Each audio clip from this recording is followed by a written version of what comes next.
Hello guys, welcome back to my channel. र आज चाहिँ day 10 to watch my vlog and gym as well. रमाइलो भइरहेछ random vlog गर्नलाई र consistency दिनलाई पनि र consistency दिनलाई चाहिँ एकदम गाह्रो छ तर I tried try गरिरहेछु छु आज चाहिँ day 10 vlog 10 दिन भयो प्लानिङ गरिरहेछु 365 days को र हेरौँ के हुन्छ लेट्स सी है त गाइस काली बाख्राको साग के को साग हो मम्मी हो रायोको साग र के चम्चु के भन्छ चम्चु के सुपको साग के यो धनिया यो साग हाम्रो मम्मीलाई गाह्रो भयो रे ढाड दुख्यो रे अब तरकारी के लाएर ओए साइना के गर्दै हो के हो साग अनि के बाख्रालाई दिने साग बाख्रा खोइ त अनि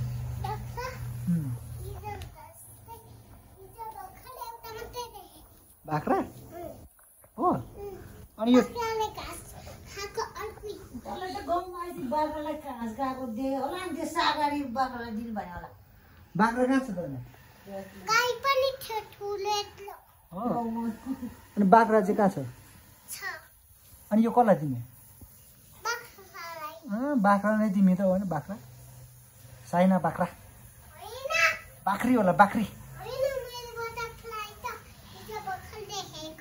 हो आउ न यो साग बनाउन न त मिलाउ न काट त मिलाउँदै मिलाउ साग पकाएर खाने हो नि यो सक्छ तिमीले पकाउन सक्छ हो ओहो हाम्रो नयाँ कुक तिमी कुक हो तिमी बनाउने आज हो मिठो बनाउ ल है मिठो बनाउ ल काली नुन पनि हाल ल नुन पनि हाल्नुपर्छ नि टमाटर पनि हाल ल सागमा नुन पनि हाल नि फेरि मिठो हुन्न फेरि तेल पनि हाल है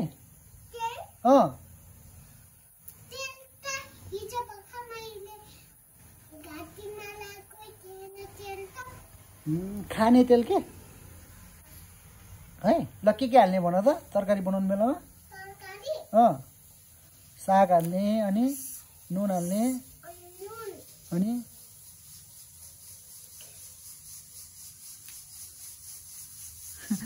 भयो होला है मम्मी त्यसले चुट्टा चुट्टा गर्यो ओ भयो छोडिदेऊ तिमीले बनाउनु सक्दैन मेरो साइनाले बनाउनु सक्दैन यहाँ आऊ यता साइना तिमी कुक है आज है मिठो बनाएर खुवाउँछु भन्दै त बाबालाई नै भन्ने बाबा आउनुहोस् चाँडो हुन हो बाबालाई साग बनाएर खुवाउँछ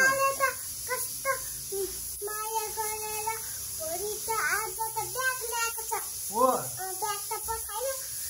अनि तिम्रो बाबा नि आउँछ भनेन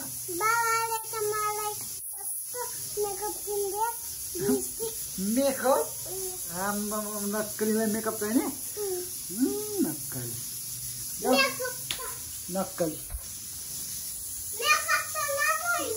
गाइज आज चाहिँ म मम्मीलाई फलफुल काटेर दिनु पर्यो सुतिराख्नु भएको छ किन अल्छी लागेर होला खाजा नि खानु भएको छैन र म जिम गएर लगभग आएर खाजा खान्थ्यो भने आज चाहिँ खाजा खाएर चाहिँ जिममा जानेछु र खाजा चाहिँ के खान्छु भन्दा फेरि राखेको चाहिँ स्याउ केरा नास्पाती यो खाएर टक्क जिममा जान्छु र मम्मीले नि थोरै खानुहुन्छ सिरिङ गरेर खान्छु यता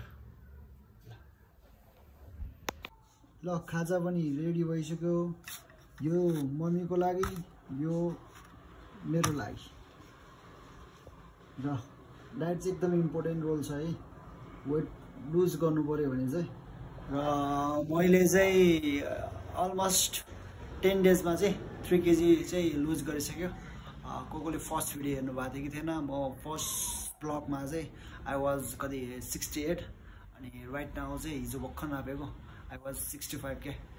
त्यही भएर डाइट चाहिँ एकदम इम्पोर्टेन्ट छ। तर म जिममा धेरै एक्सर्साइज पनि गर्दिनँ, नर्मल एक्सर्साइज गरेर आउँछु, बट घरमा आएर होइन एकदम डाइट चाहिँ एकदम फलो गरेर आउँछु। त्यही हो, डाइट चाहिँ एकदम नेसेसरी छ। घट्नु पर्नेहरूलाई फेरि बढाउनु पर्नेलाई पनि डाइटै हो फेरि। ल म र मम्मी चाहिँ अब गएर खाजा खान्छु है त। ल ओ मम्मी श्री भर्खर उठ्यो। ल मम्मीले नि खाजा खाँदैछ।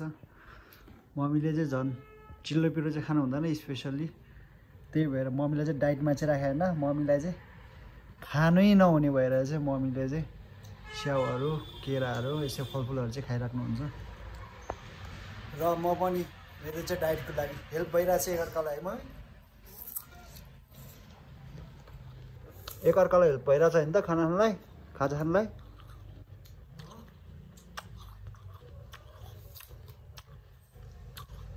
भर्खर उठ्नु भएको मम्मी चाहिँ।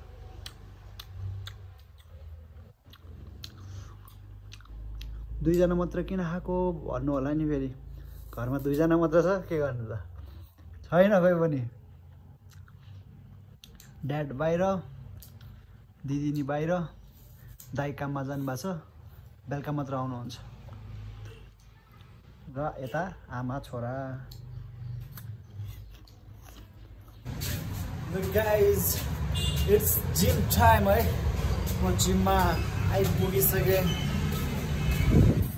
लगभग ढोकामै। र 1 आवर टाइम चाहिँ युटिलाइज जिममा गर्छु म। त्यसपछि आई एम ब्याक होम। र घरमा फेरि के नो प्लानिङ, ऱ्यान्डम ब्लग छ है। रेगुलरै भइरहेछ जिम पनि। यु क्यान सी है guys, this is gym my place. Check गर्न सेम पिपल कोही छैन क्या आज त, खाली खाली कोही पनि छैन, जस्ट दुईजना मात्र। ट्याकल लगाएर अब एक्सर्साइज गर्छु 10 मिनट्स 1 आवर। त्यसपछि अब ब्याक होम गाइज।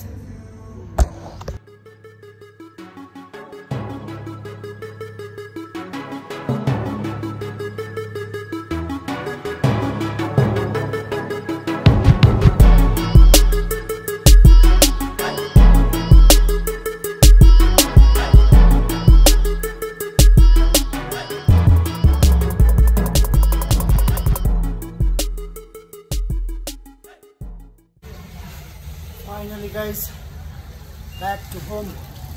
जिम गरेर आइपुगेँ है म, एक्सर्साइज गरेर थाकिरहेको छु। र घरमा आएको, घरमा ताल चलाएछ सेट। मम्मी कहाँ जानु भयो, फोन गर्नुपर्ने भयो, ताल चलाएछ। मम्मीलाई कल गरेर लुगा धुएको थियो, लुगा सुकाउन कौसीतिर जानु पऱ्यो अब चाहिँ। र गाइज जिम पनि गएँ, आजको डे अफ। र मजा आइरहेछ, एक्साइटेड भइरहेछ day by day. Guys keep supporting है ल। के भयो त्यहाँ काली? गाउँ भएको? केले गाउँ भएको? आफै पनि गाउँ हुन्छ? आइया त्यसै बनाएको यो? आफै गाउँ भएको? यो निकालो। किन दुख्छ? काटेको हो? ओहो, के हो त्यो? टेप हो? टेप होला यो त? गाउँछ?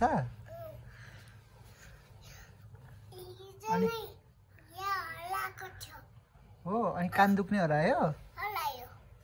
के लगायो कानमा? के लगायो कानमा? दबाई हाल्यो? हो र? अनि हरायो? हो र? थ्याङ्क यू डक्टर भन न। डक्टर हो